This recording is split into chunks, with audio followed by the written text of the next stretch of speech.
This is Steve Pastillo from P2 Automation.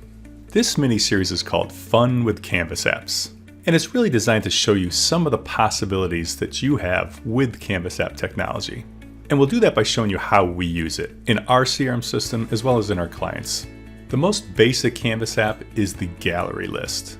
Here's one on the screen, and we use this to monitor all the asynchronous data synchronizations that we manage for ourselves and for our customers. I really couldn't do this the way I wanted to do it with a standard view. One reason is it's very difficult to group on the view. Possible, really doesn't look good. And I just wanted what I wanted. I wanted to group by customer. I wanted a symbol that's either green or red to say, did the sync work? Did it not work? The name of the sync and the last date that it ran. And that's what I have here. We also have a refresh that happens every 60 seconds on this grid. And if I want to refresh it myself, I can just click this button at the top.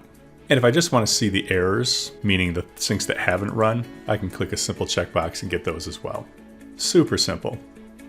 We also make this gallery view available on our customers' CRM systems, so they can see their own syncs and they know if something hasn't run. So in this example, the commission sync hasn't run in a few days. So if they go to run a report on commissions and the numbers don't look quite right, this is the first place the management team will look.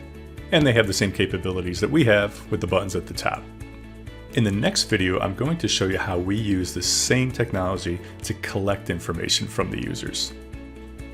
In the meantime, make sure to subscribe to our channel, and if you want more information on how we can help you with Canvas apps in your business, reach out to us today at www.p2automation.com.